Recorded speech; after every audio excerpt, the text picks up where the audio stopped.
Alors, bonjour tout le monde. Aujourd'hui, nous allons continuer nos leçons en introduction à l'économie. Donc, allons-y.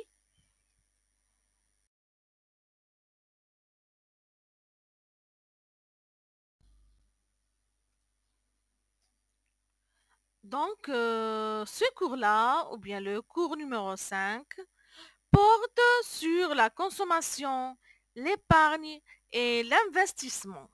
Donc, c'est le cours d'aujourd'hui.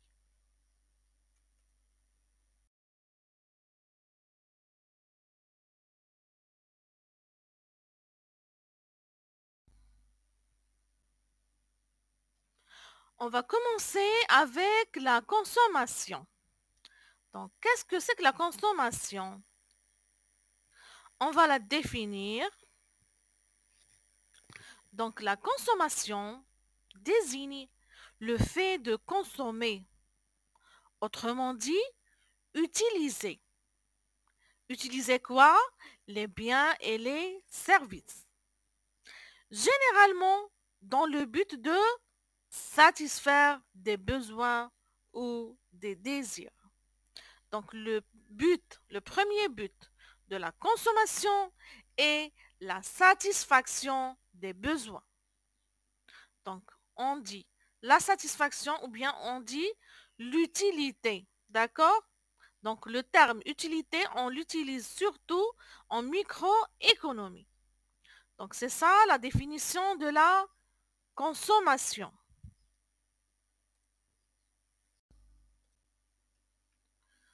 Donc, la consommation, au sens économique du terme, c'est l'action d'utiliser ou de détruire immédiatement ou bien progressivement des biens et des services. Au titre d'exemple, un yaourt, un ordinateur, etc. Donc, quel est le but de la consommation? Dans le but de satisfaire un besoin. Donc, consommer un aliment, par exemple, c'est le détruire pour satisfaire le besoin de se nourrir. Consommer de l'information, c'est aussi en quelque sorte la détruire pour l'intégrer à son propre capital culturel. Donc la consommation est donc motivée par les besoins qu'un individu cherche à satisfaire. À l'aide de quoi? À l'aide d'un bien ou d'un service prévu à cet effet.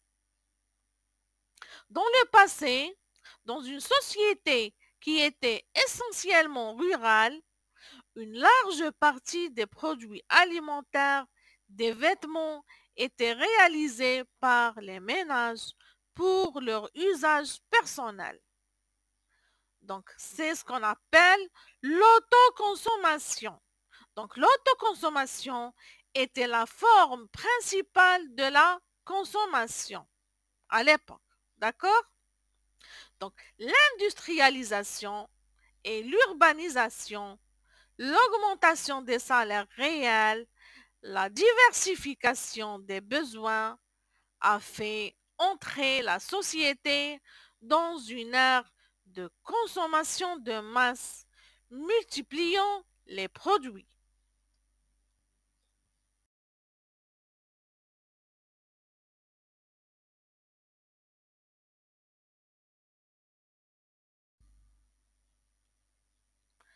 Maintenant, on va passer au type de consommation. Donc, il y en a deux types de consommation. La consommation intermédiaire et la consommation finale. D'accord? Donc, ce sont les deux types de consommation. On va les expliquer un par un.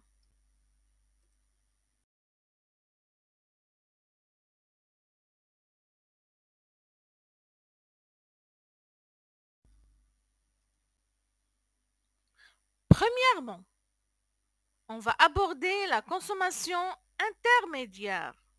Donc, C'est quoi la consommation intermédiaire? On peut la définir comme la suite. Ce sont les matières premières ou énergie, frais marketing et dépenses de gestion. Donc, c'est quelques exemples à propos de la consommation intermédiaire.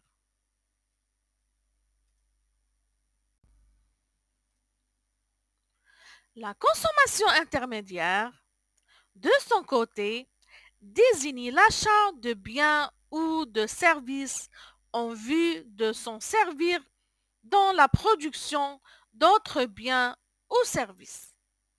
Ainsi, lorsque le jardinier achète un produit des chevrons ou de l'engrais pour l'utiliser chez ses clients, son achat est une consommation intermédiaire qui n'est pas destinée à la satisfaction de ses propres besoins et dont le prix se trouvera d'ailleurs intégré dans le prix qu'il fera payer à ses clients. Donc la distinction entre la consommation finale et la consommation intermédiaire n'est pas toujours évidente car elle ne tient pas à la nature de l'achat mais à la destination de ces biens et services achetés.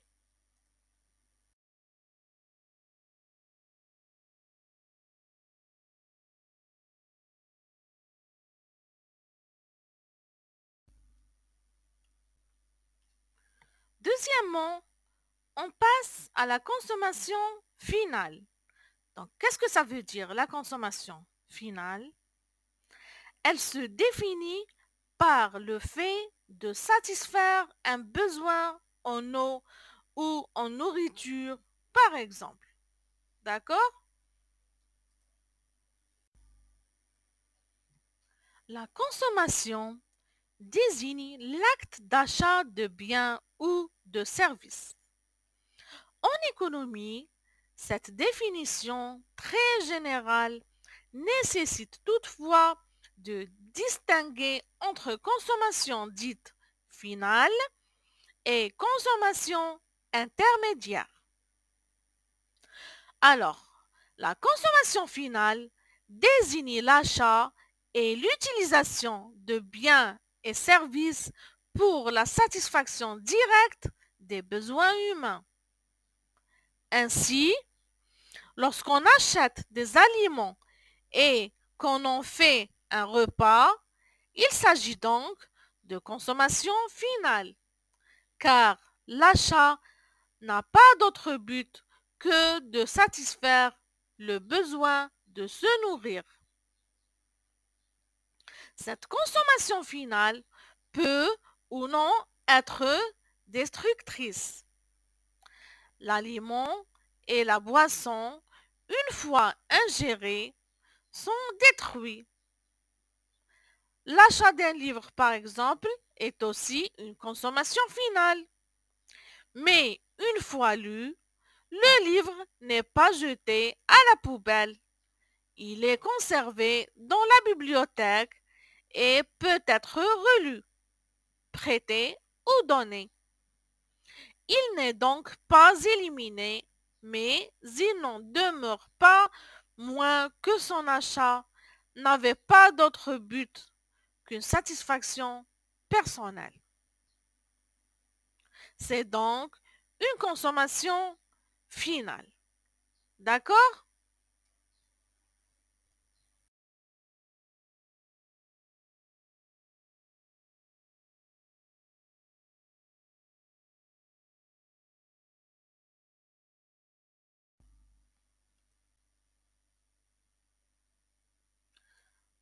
Après avoir défini la consommation et ses types, maintenant on va aborder les facteurs affectant la consommation ou bien ce qu'on appelle les déterminants de la consommation.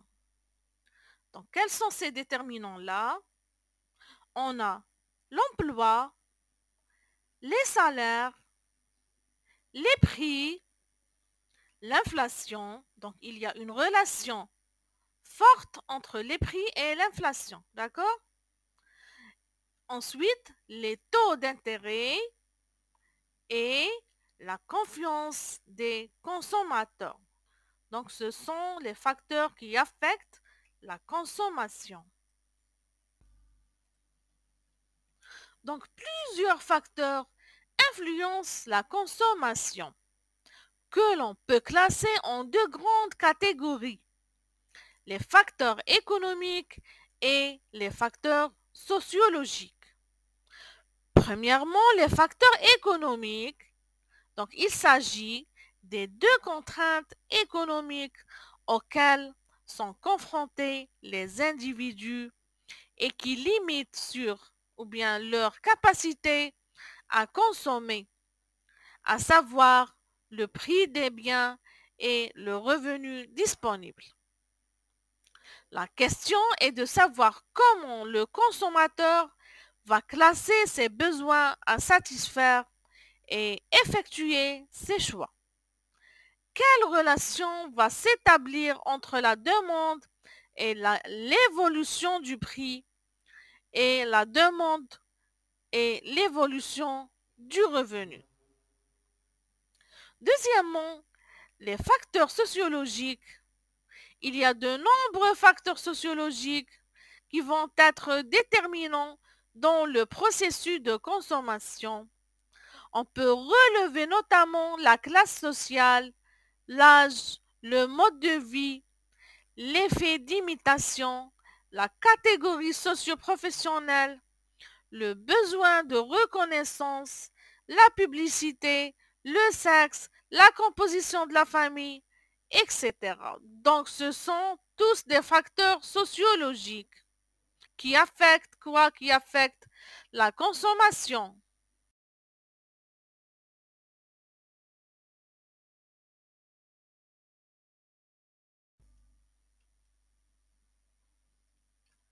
Deuxième activité économique, ce qu'on appelle l'épargne. Donc, c'est quoi l'épargne? L'épargne correspond à la partie du revenu qui n'est pas consommé. Donc, le revenu se compose de deux parties. Une partie consommée et qu'on a déjà vu, ce qu'on appelle la consommation. Et une partie n'est pas consommée, ce qu'on appelle l'épargne, ce que nous allons voir maintenant.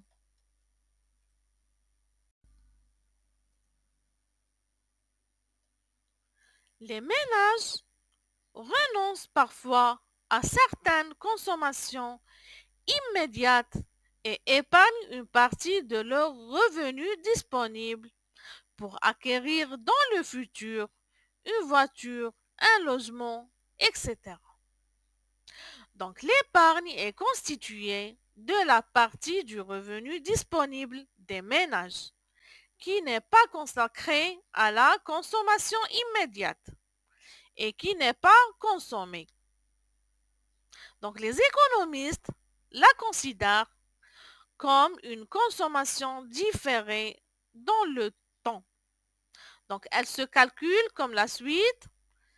L'épargne reçoit le revenu disponible moins la consommation. Donc c'est comme ça qu'on calcule l'épargne. Il y a plusieurs raisons qui incitent l'individu à épargner. Premièrement, avoir une réserve, une épargne de précaution pour se prémunir contre les risques potentiels et les aléas de la vie, tels que le chômage, les maladies, les accidents, etc. Deuxième raison de l'épargne, c'est de se constituer un patrimoine pour disposer d'un complément de revenus. Léguer un capital à ses descendants ou ne plus payer de loyer, dans le cas de l'achat d'une résidence principale par exemple. Troisièmement, réaliser une épargne préalable et avoir des liquidités en vue d'effectuer une dépense de consommation importante dans un futur proche. Par exemple, croisière, voiture, etc. Et quatrièmement, réaliser une épargne de spéculation pour acquérir des titres, ce qu'on appelle les actions, les obligations, etc. En espérant les revendre à la hausse et obtenir une plus-value. Donc, ce sont les raisons pour lesquelles les individus vont faire l'épargne. Il y a une interaction entre la consommation et l'épargne. La théorie classique des relations entre la consommation et l'épargne, selon la loi de Say ou la loi des débouchés, nie la possibilité de toute crise de surproduction généralisée. Ainsi, les produits s'échangent contre des produits. L'offre crée sa propre demande grâce au jeu du taux d'intérêt. La loi de Say implique que toute l'épargne est affectée à des fins socialement et individuellement productives. Un financement sain de l'investissement repose sur une épargne préalable d'un montant équivalent, selon Frédéric Hayek. La thésaurisation au-delà de ce qui est nécessaire pour mener les transactions est jugée irrationnelle, car l'épargne trouve toujours l'investissement correspondant. Il y a aussi l'arbitrage entre la consommation et l'épargne dans l'analyse keynésienne. Donc les économistes keynésiens proposent une lecture différente des relations entre épargne et investissement. L'épargne est la part du revenu qui n'est pas consommée. La hausse de l'épargne restreint la consommation et par conséquent les débouchés des entreprises, ce qui réduit les incitations de ces dernières à investir. Il est donc préférable qu'une partie de l'investissement soit financée par la création monétaire. L'accélération de la croissance économique qui en résulte permet ensuite une hausse des revenus et donc de l'épargne et rend possible le remboursement des crédits initiaux. D'après cette analyse, c'est l'investissement qui détermine le niveau de l'épargne.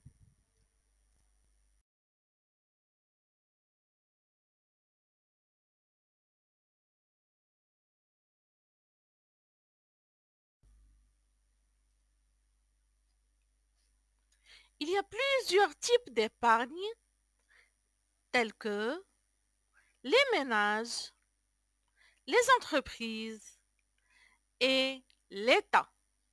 Donc, on se rappelle de quoi? Des acteurs économiques. Donc, ce sont des acteurs économiques qui peuvent faire quoi? Faire l'épargne. Donc, nous allons détailler ces types d'épargne. Par définition et au sens large, la consommation désigne l'ensemble des dépenses réalisées dans les biens et les services en vue de satisfaire des besoins. Elle se réalise au cours d'une année et peut être considérée comme une dépense temporaire de richesse et donc comme une forme particulière que prend le revenu annuel. L'épargne, quant à elle, peut être vue de deux manières différentes. En termes de flux, elle constitue la part de la richesse produite annuellement qui n'est pas consommée et donc mise de côté dans le présent. En matière de patrimoine, on peut considérer que l'épargne est une forme particulière prise par la richesse accumulée dans le passé. À simplement distinguer les manières de considérer l'épargne, on observe qu'il y a plusieurs relations possibles entre l'épargne comme flux ou comme patrimoine et la consommation. Mais on peut redoubler ce questionnement. Nous ne savons en effet pas encore quel acteur est concerné par ce comportement de consommation et d'épargne.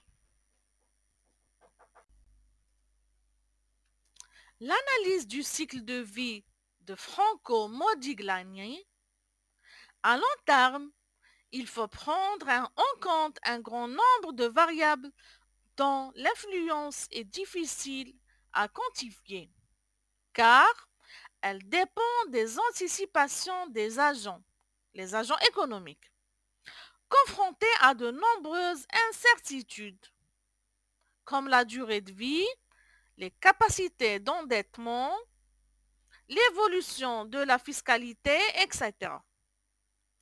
Dans le cadre du cycle de vie, selon Franco Modigliani, le taux d'épargne dépend principalement des taux de croissance économique, des taux de rendement du patrimoine qui influencent le revenu et du taux de croissance démographique. Les ménages s'endettent en début de vie active, puis ils épargnent pour rembourser leurs dettes et se prémunir contre la baisse de revenus consécutive à la retraite. Du point de vue comptable, le taux national d'épargne est égal à la moyenne pondérée des taux d'épargne des trois principaux secteurs de l'économie: les ménages, les entreprises et les administrations publiques ou bien l'État. La pondération se fait en fonction des parts respectives des trois secteurs dans le revenu national disponible.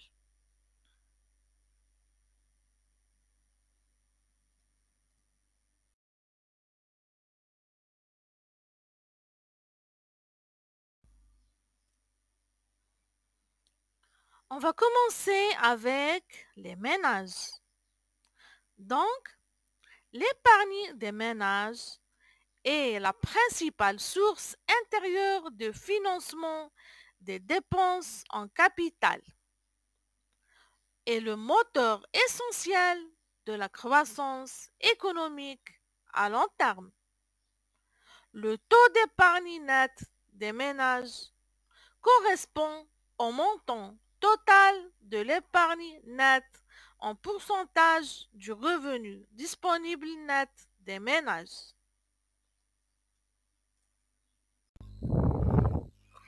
Alors, la part du revenu disponible ou du revenu disponible ajusté des ménages qui n'est pas utilisé en dépenses de consommation finale ou en consommation finale affective constitue leur épargne. La différence entre revenus disponibles et revenus disponibles ajustés qui correspond aux transferts sociaux en nature et aussi celle qui sépare la dépense de consommation finale de la consommation finale effective. Il n'y a donc qu'une seule notion d'épargne.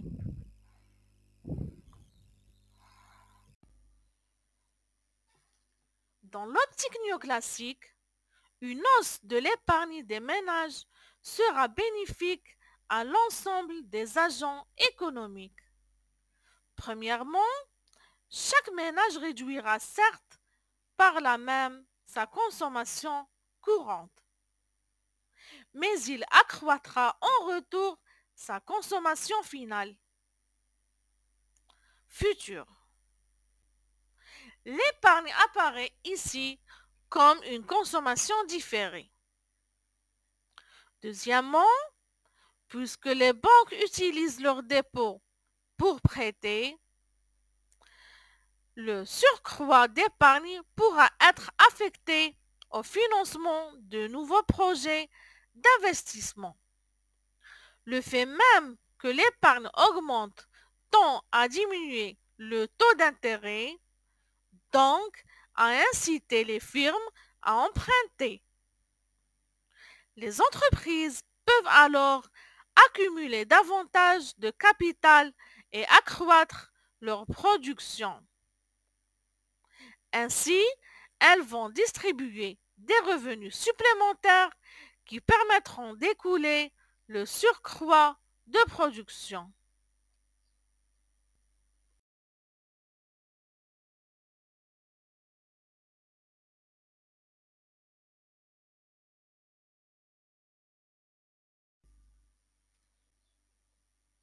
Deuxièmement, deuxième acteur économique, deuxième type d'épargne, on a les entreprises.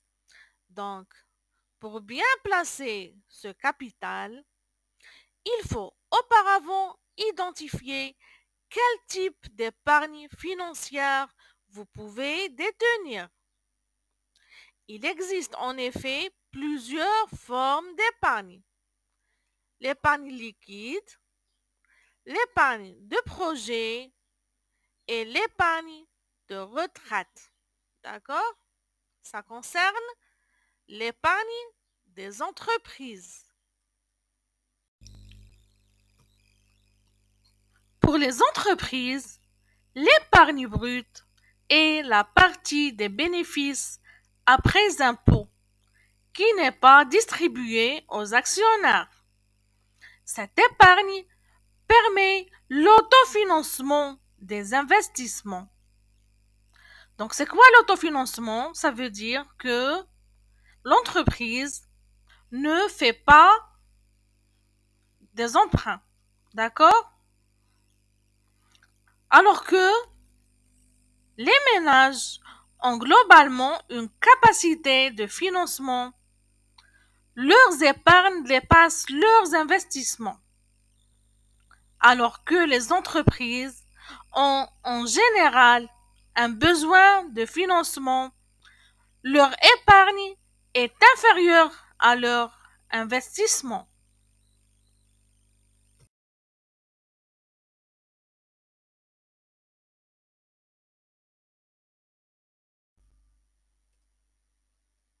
Et maintenant, on va voir l'épargne de l'État. Donc, l'épargne brute des administrations publiques, donc on dit l'État ou bien on dit les administrations publiques, est définie comme la différence entre les recettes totales et les dépenses courantes de fonctionnement et de transfert. Donc, c'est ça l'épargne de l'État.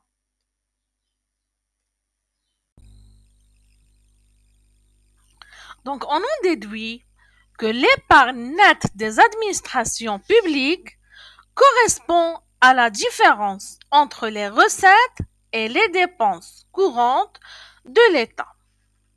En d'autres termes, elle équivaut au solde budgétaire déduction faite des dépenses en capital, telles que les dépenses d'investissement ou les transferts en capital.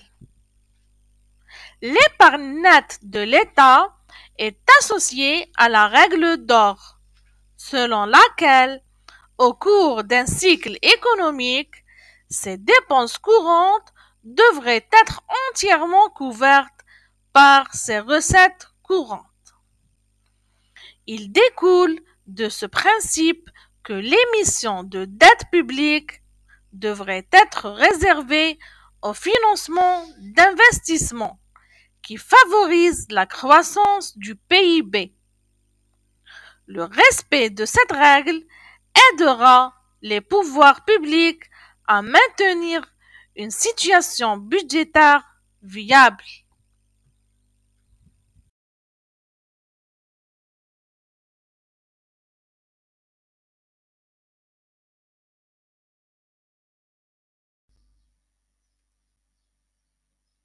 Donc, comme il y a des facteurs qui affectent la consommation, il y a aussi d'autres facteurs qui affectent l'épargne.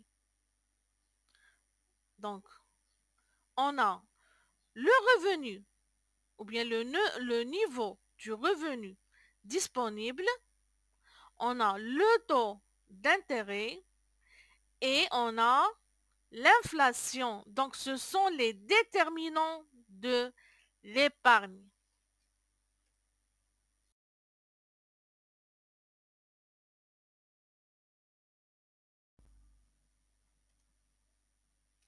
On va commencer avec le niveau du revenu disponible.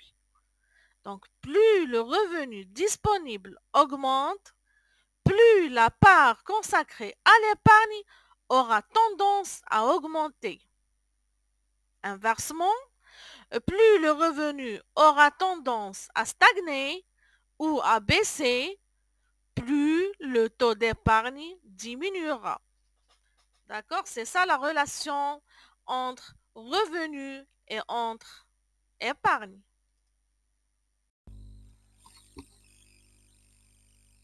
Donc, selon John Maynard Keynes, concernant l'épargne et la consommation, Keynes montre ainsi comment s'effectue le partage entre la consommation et l'épargne. Donc, si les revenus, selon lui, si les revenus de l'argent augmentent, il accroît ses dépenses. Mais dans une moindre mesure, puisque le travailleur aura davantage tendance à épargner, c'est ce qu'on appelle la propension marginale à consommer. Alors il considère que la consommation est une fonction stable du revenu. En moyenne, les hommes tendent à accroître leur consommation à mesure que le revenu croît. Mais si Keynes considère que la consommation croît avec le revenu, Friedman pense au contraire que l'accroissement du revenu n'entraîne pas nécessairement l'augmentation de la consommation. En effet, le revenu comporte deux composantes. Une composante permanente, qu'il s'agit des ressources stables comme le revenu qui ne sont pas modifiées à court terme, et une composante transitoire, qu'il s'agit d'un phénomène conjonctuel à court terme qui modifie par exemple le revenu. Donc Friedman montre que la composante transitoire n'a pas d'effet sur la consommation puisque les ménages n'ont pas intégré l'accroissement de leurs ressources à leur revenu habituel, permanent. Ce n'est donc qu'une fois que celui-ci est intégré que la consommation augmente. Ainsi, l'augmentation des revenus n'entraîne pas automatiquement l'augmentation de la consommation. Donc, ça touche aussi l'épargne. D'accord? De cette façon, Friedman considère que la propension à consommer est stable et régulière, quelles que soient les variations de revenus. Donc, Keynes considère que le revenu de consommation dépend du revenu courant du ménage. C'est ce qu'il appelle la loi psychologique fondamentale. Au contraire, Friedman pense qu'il dépend du revenu permanent. On prend en considération les revenus présents, passés et futurs pour déterminer le niveau de consommation. Non seulement l'argent dont l'agent dispose à un instant précis.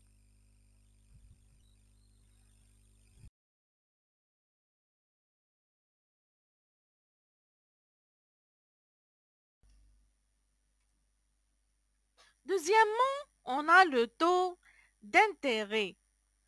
Donc, le taux d'intérêt détermine l'arbitrage des ménages entre consommation et épargne.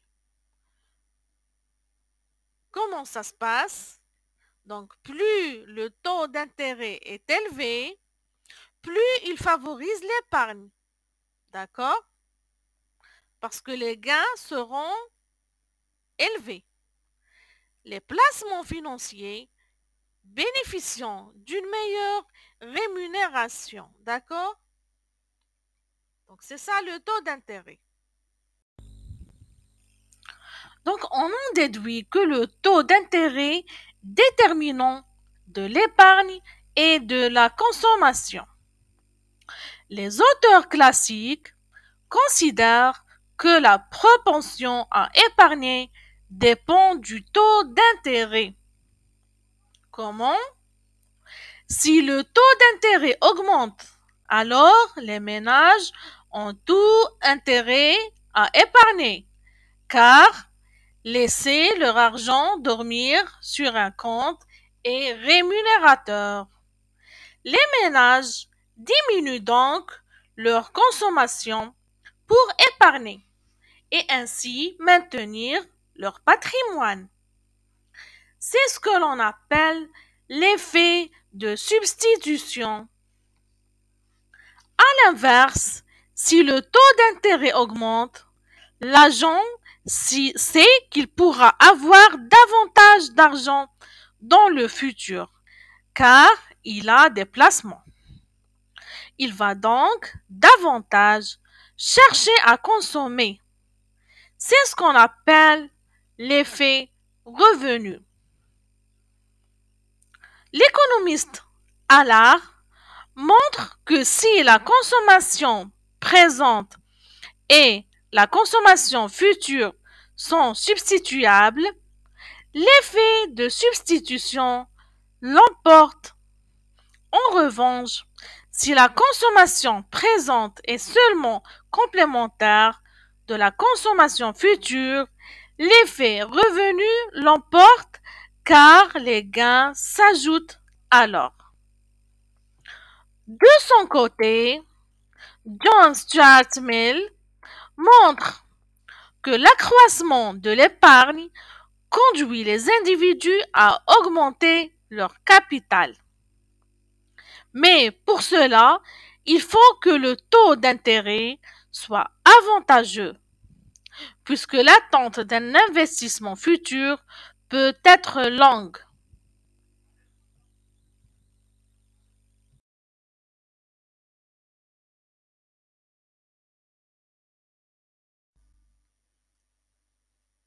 Maintenant, on va voir l'inflation. Donc, l'inflation est un déterminant qui a une relation forte avec les prix. Donc, en période d'inflation, c'est-à-dire d'accroissement plus ou moins important du niveau général des prix, les ménages ont tendance à augmenter leur épargne afin de préserver leur pouvoir d'achat. Toutefois, si le rythme de la hausse des prix est particulièrement important, les ménages peuvent au contraire accélérer leur consommation. parce qu'il anticipe une nouvelle hausse des prix dans l'avenir.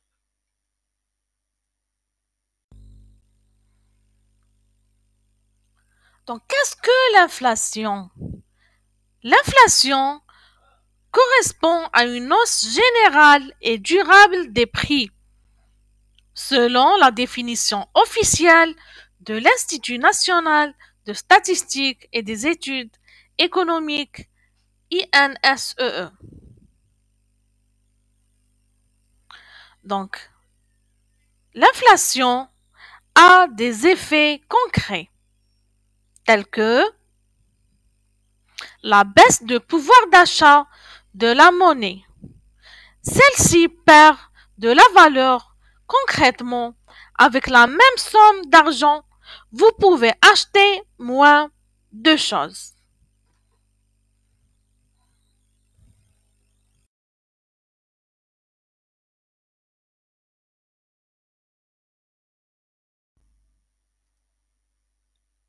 Alors, on va aborder l'investissement ou bien la troisième activité économique après la consommation et l'épargne. Donc, comment définir ce dernier-là? Donc, l'investissement désigne en économie une dépense destinée à augmenter la richesse de la personne qui l'engage.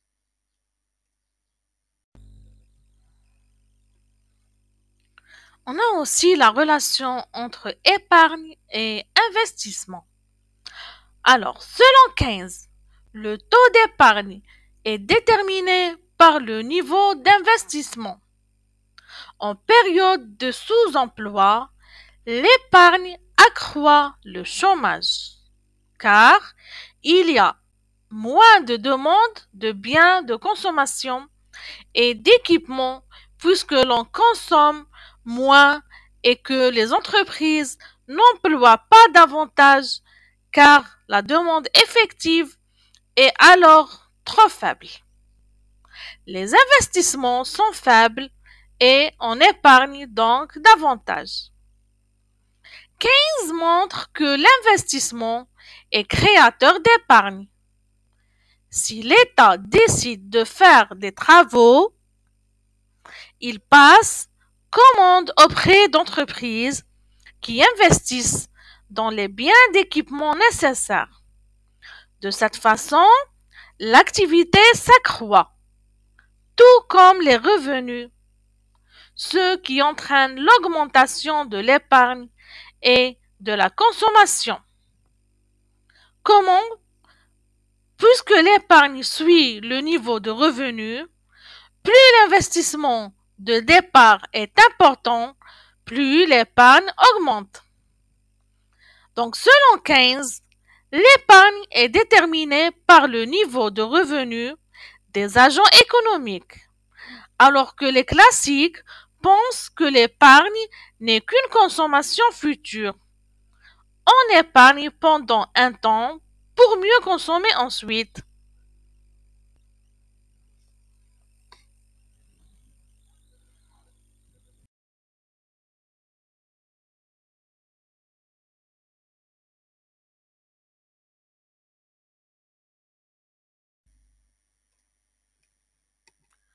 Maintenant, on va passer au type d'investissement. On a trois types d'investissement. Premièrement, l'investissement corporel. Deuxièmement, l'investissement incorporel. Et troisièmement, l'investissement financier. Donc, on va les expliquer maintenant. Dans le langage courant, le terme d'investissement est souvent utilisé dans un sens impropre pour désigner ce qui relève de la consommation, par exemple l'achat d'une voiture par un ménage, ou bien du placement financier, par exemple l'achat d'actions par un épargnant. Au cours d'une période, l'investissement que l'on va qualifié de brut correspond aux acquisitions de capital fixe, c'est-à-dire de biens durables qui seront utilisés à plusieurs reprises au cours du processus productif, par exemple machines, équipements, etc. En comptabilité nationale, il est qualifié de formation brute de capital fixe, ce qu'on appelle le FBCF. Toutefois, au cours de cette même période, une partie du stock de capital diminue en raison de l'usure et de l'obsolescence. Il s'agit de ce que la comptabilité nationale qualifie la consommation de capital fixe. L'investissement net correspond à la différence entre l'investissement brut et la consommation de capital fixe au cours d'une période donnée. Alors, s'il est positif, il correspond à un accroissement du stock de capital. S'il est négatif, il correspond à une diminution du stock de capital. Autrement dit, ce n'est pas parce que les entreprises investissent que leur stock de capital augmente forcément. Elles doivent investir un minimum pour entretenir leur capacité de production existante. Alors là, on peut distinguer trois formes d'investissement.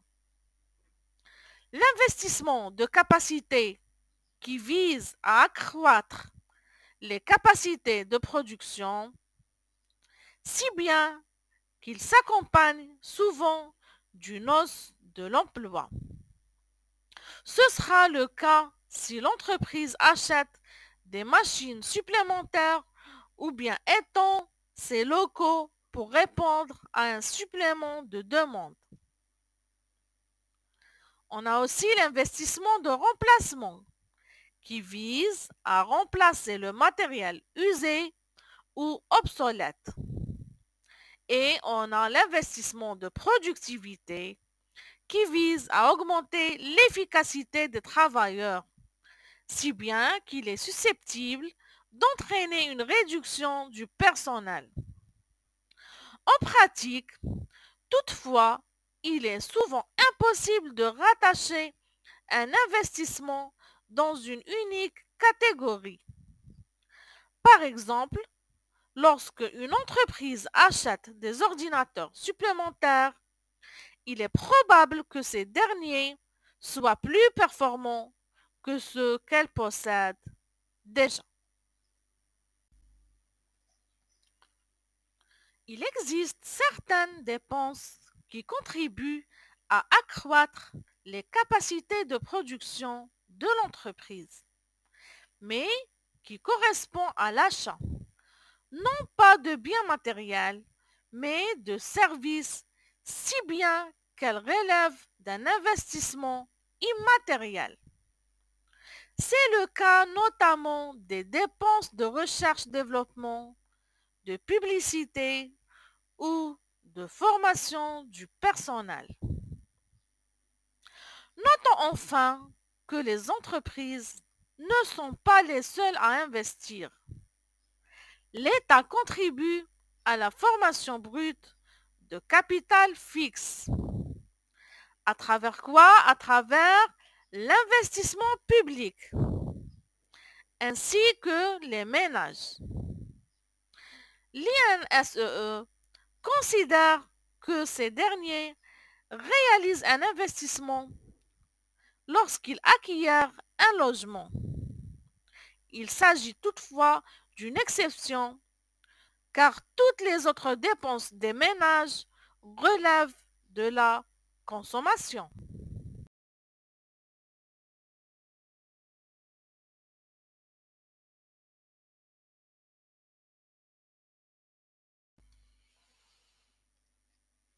Premièrement, l'investissement corporel. Il désigne les achats de biens et immeubles. Par exemple, bâtiments, usines, machines, matériel et terrain. Donc tout ce qui est immeuble. D'accord? Donc qu'est-ce qu'un actif corporel ou bien un investissement corporel? Un actif corporel est un actif qui a une substance physique. Les stocks, un bâtiment, du matériel roulant, de l'équipement de fabrication ou des machines industrielles et du mobilier de bureau en sont des exemples. Il existe deux types d'actifs corporels, les stocks et les immobilisations corporelles. Exemple d'actifs corporels, concernant les stocks, on a la matière première, les produits en cours de fabrication et les produits finis. Et concernant les immobilisations corporelles, on a les équipements, le mobilier de bureau, le matériel roulant, matériel informatique, terrain, bâtiments, amélioration locative, etc. Les immobilisations corporelles sont des actifs corporels qui servent à produire des biens ou à fournir des services ou qui sont utilisés à des fins de location ou administratives. Ils sont destinés à être utilisés à long terme et seront inscrits comme actifs à long terme au bilan. Donc, le terme bilan, on l'utilise en comptabilité, d'accord?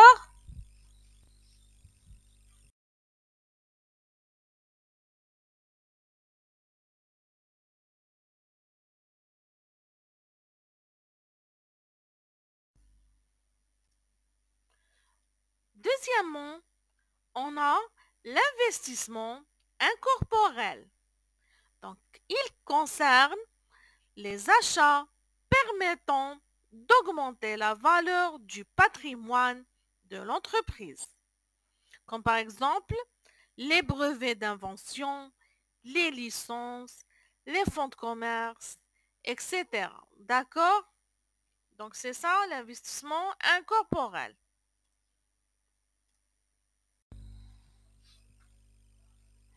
Que sont les actifs incorporels ou bien les investissements incorporels? Un actif incorporel est un actif non monétaire qui n'a pas de nature physique. On ne peut ni le voir ni le toucher. Les actifs monétaires sont des actifs financiers, comme par exemple la trésorerie, les comptes débiteurs et les investissements, parce qu'ils représentent le droit d'une entité de recevoir de l'argent comptant ou un autre actif financier d'une autre partie, la cliente ou le client par exemple. Quelques exemples d'actifs incorporels, par exemple la marque de commerce, le fonds commercial, les brevets d'invention, les logiciels, les actifs incorporels générés à l'interne au cours de la phase de développement. Donc, il y a une petite différence entre les actifs corporels et les actifs incorporels. L'une des plus grandes différences entre les actifs corporels et incorporels est la façon dont ils sont évalués. Cela s'explique par le fait que les actifs corporels ont normalement une durée de vie limitée. Le matériel roulant est un bon exemple d'équipement qui s'use au fil du temps et qui a une durée de vie limitée, ce qui n'est pas toujours le cas pour les actifs incorporels, comme par exemple la marque de commerce d'une entité acquise. En outre, l'achat ou la création d'un actif corporel ne constitue pas une charge puisqu'il est inscrit comme un actif au bilan. La valeur de cet actif est ensuite amortie sur une certaine période. Donc, c'est quoi amorti? Ça vient du mot amortissement. Donc, c'est quoi les amortissements? Le produit acheté va perdre sa valeur durant, par exemple, 3 ans ou bien 5 ans. C'est la durée d'amortissement. D'accord? Donc, il va perdre sa valeur par le temps. De leur côté, les actifs incorporels, comme la marque d'une entreprise, n'apparaissent pas dans un bilan. Ce qui a servi à les créer sera comptabilisé comme une charge dans l'état des résultats. Lorsqu'une entreprise est achetée, le prix payé pour les actifs qui ne figurent pas au bilan est inscrit en tant que fonds commercial au bilan de la partie acquéreuse.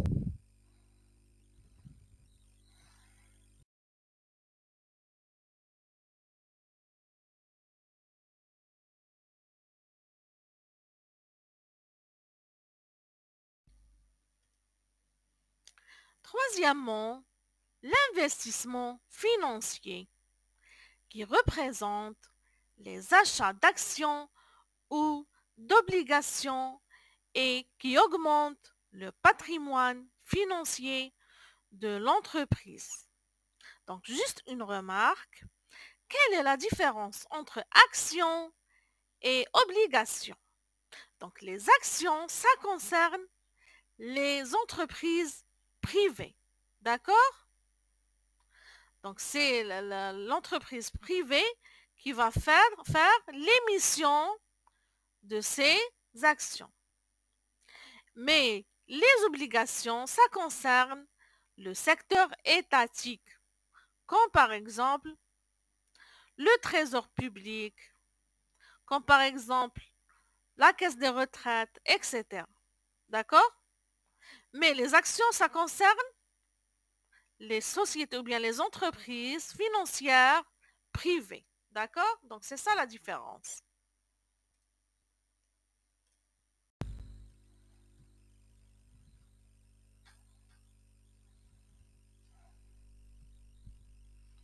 Les investissements financiers sont des placements de capitaux ou de valeurs en vue de l'acquisition des titres producteurs de revenus financiers sous forme d'intérêts. Ces titres de placement peuvent prendre différentes formes: les actions, les obligations, les bons du trésor, les options, les contrats à court terme, les papiers commerciaux et les renaissances de dette. Donc, ce sont les types d'investissements financiers.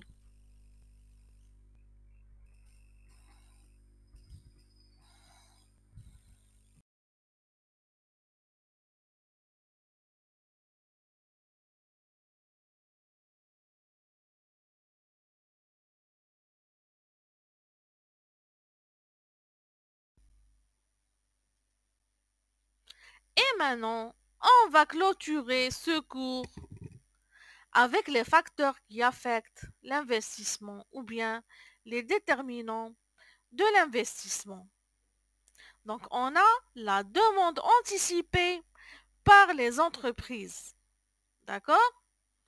On a le coût des facteurs de production. On a les contraintes de financement et on a la profitabilité des projets d'investissement des entreprises. Du point de vue de la croissance économique, la capacité d'épargne d'un pays joue un rôle fondamental. En effet, c'est sur elle que repose la capacité de financement de l'investissement. Alors, si le pays consomme une grande partie de la richesse créée chaque année, l'investissement risque bien d'être insuffisant pour assurer une croissance soutenue à long terme. En revanche, si l'épargne est forte, on peut craindre que la consommation soit ralentie et que les entreprises ne trouvant pas suffisamment de débouchés à leur production ne la limitent, ce qui enclencherait alors un ralentissement de la croissance. Entre le trop d'épargne et le pas assez, la limite est très étroite. Ajoutons un autre problème qui peut se poser et qui est celui de l'utilisation de cette épargne. Elle peut effectivement poser problème. Sert-elle vraiment l'activité productive? Derrière ce problème se pose celui de l'efficacité du système de financement de l'économie. Donc ça, ce sont les enjeux de l'épargne et de l'investissement ainsi que de la consommation. Généralement, les principaux déterminants identifiés par la littérature sont la demande, le coût relatif du capital, le taux d'intérêt et le degré d'incertitude.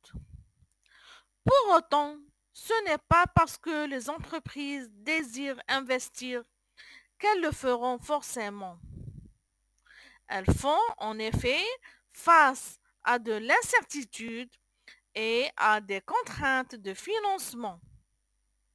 Les entreprises peuvent ne pas entreprendre un investissement, non pas parce que la demande est faible ou le coût du capital élevé, mais parce qu'elles ne peuvent le financer. Premièrement, on va voir l'accélérateur et le rôle de la demande. Plus la demande augmente, plus les entreprises ont intérêt à produire pour accroître leurs profits. Si l'on suppose que les entreprises utilisent à plein leur capacité de production, elles devront alors les accroître, c'est-à-dire investir pour satisfaire le surcroît de demande. Ce mécanisme, qualifié d'accélérateur, a notamment été formalisé par John Maurice Clark en 1917. Ce dernier part du constat que le stock de capital est lié à la demande par un coefficient fixe qui s'appelle V. Ce dernier est interprété comme résultat d'une contrainte technologique ou d'une rigidité des prix.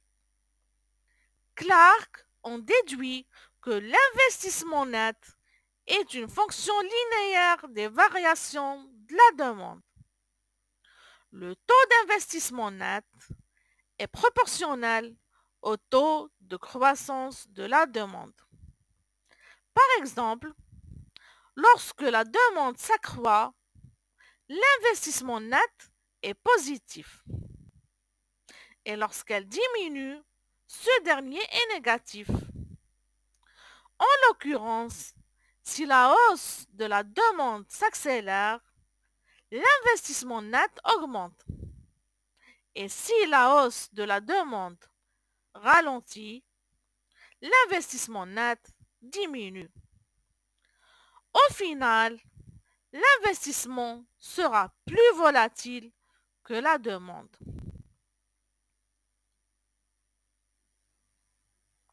Quelques années auparavant, Albert Artalian, en 1909, s'appuyait sur un mécanisme proche de l'accélérateur pour expliquer les fluctuations de l'activité.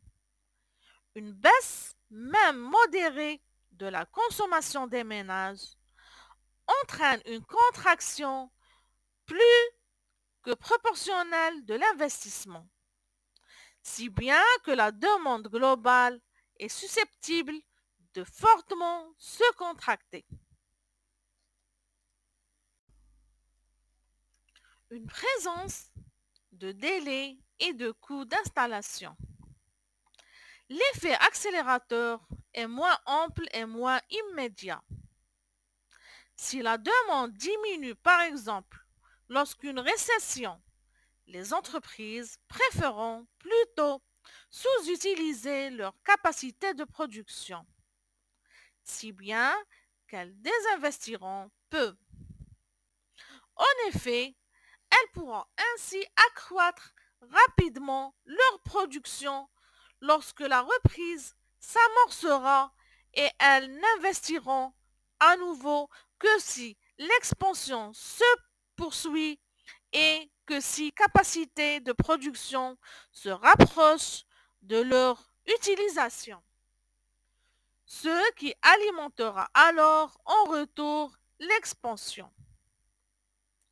Par contre, si une récession se poursuit durablement, les firmes ou bien les entreprises risquent de laisser leur capacité de production se dégrader, ce qui aggravera la contraction de la demande. Dans la littérature keynésienne, l'investissement dépend non pas du niveau de la demande observée, mais du niveau de demande anticipée par les entreprises, que Keynes qualifie de demande effective. Le climat des affaires, c'est-à-dire la confiance des chefs d'entreprise, va alors jouer un rôle déterminant dans leurs décisions d'investissement et leur anticipation auront une nature autoréalisatrice. Si une entreprise est pessimiste quant à ses ventes futures, elle réduira ses dépenses, ce qui réduira les débouchés des firmes auprès desquelles elle se fournit en équipement. Par conséquent, si l'ensemble des entreprises tend à nourrir un certain pessimisme, la chute résultante de l'investissement est susceptible de faire basculer l'économie en récession ou à aggraver cette dernière. On a aussi le coût du capital. Dans la littérature néoclassique, en particulier dans Dahl Johnson en 1963, l'investissement dépend du coût du capital, qui dépend notamment de son taux de dépréciation, du taux d'intérêt ou encore de la fiscalité. Le niveau de capital sera une fonction croissante avec le niveau de production, mais décroissante avec le coût du capital.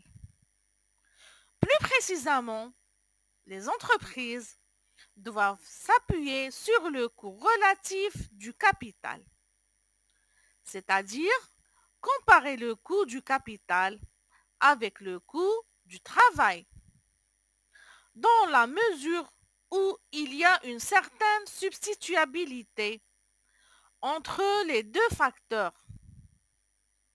La modification des coûts relatifs des facteurs va alors conduire à une modification de la combinaison productive. Pour un niveau de production donné, l'investissement d'une entreprise sera d'autant plus élevé que le coût du capital est faible par rapport au coût du travail. Par exemple, si les salaires augmentent plus rapidement que le coût du capital, alors les firmes seront incitées à investir pour substituer de la main-d'œuvre, par des machines. Le progrès technique, en accroissant l'efficacité du capital et en baissant les prix d'investissement, contribuerait précisément à accroître le stock de capital par travailleur. L'intensité capitalistique à long terme, c'est-à-dire à donner une part toujours plus importante au capital dans la combinaison productive. Donc c'est ça le coût du capital. Parmi les déterminants de l'investissement, on trouve aussi la profitabilité. Donc la notion de profitabilité de l'investissement remonte à Keynes, c'était en 1936, qui considérait que la situation sur les marchés financiers influence l'investissement. Pour décider d'entreprendre un investissement donné, l'entreprise compare l'accroissement de sa valeur de marché qui résulterait de cet investissement avec le coût d'acquisition de ce capital. Si une unité supplémentaire de capital accroît la valeur de marché de l'entreprise d'un montant supérieur à son coût d'acquisition, alors il est rationnel que l'entreprise réalise cet investissement. Dans le cas inverse, il est moins coûteux d'acquérir une entreprise déjà existante. En formalisant l'intuition keynésienne à travers sa théorie du coefficient, James Tobin, en 1969, propose une définition formelle de la profitabilité. Tobin introduit le coefficient qui s'appelle Q, qui rapporte la valeur boursière que l'entreprise sur la valeur comptable. Alors, si Q, ou bien le coefficient Q est inférieur à 1, alors le coût du capital nouveau est supérieur par rapport à la valorisation boursière du capital existant. Si bien qu'il est plus rentable d'acheter une entreprise sur le marché plutôt que d'investir. Par contre, si le coefficient Q est supérieur à 1, alors le profit anticipé est supérieur au coût d'achat du capital. Si bien qu'il est rentable d'investir, par conséquent, le coefficient Q de Tobin devrait être en performance égale à l'unité, puisque ce n'est pas le cas en réalité. Tobin en conclut qu'il existe des imperfections justifiant les écarts du coefficient Q par rapport à l'unité. Cette théorie sera ensuite reprise par Fumio Hayashi en 1982 dans un cadre néoclassique. Maintenant, on passe à un autre déterminant de l'investissement, ce qu'on appelle l'incertitude. Donc, l'incertitude joue un rôle déterminant pour l'investissement. Cela tient en particulier au fait qu'il est irréversible. En effet, il y a des coûts d'installation. Les biens d'équipement ne peuvent être revendus qu'à un prix inférieur au prix d'acquisition, ne serait-ce qu'en raison de l'usure et de l'obsolescence. Certaines dépenses sont irrécouvrables, comme celles de publicité ou de recherche et développement, etc. Au final, il peut être plus coûteux d'investir, puis de désinvestir, plutôt que de ne rien faire. Par conséquent, une entreprise peut n'investir que lorsque la hausse de la demande dépasse un certain seuil et ne pas réagir pour de plus faibles variations. De plus, l'incertitude peut inciter chaque entreprise à observer le comportement des autres firmes avant de prendre sa décision d'investir ou bien de désinvestir, car elle obtient ainsi des informations. Si une entreprise investit, elle suggère par là même aux autres firmes qu'elle anticipe une hausse de la demande. Si elle désinvestit, elle suggère qu'elle anticipe une baisse de la demande.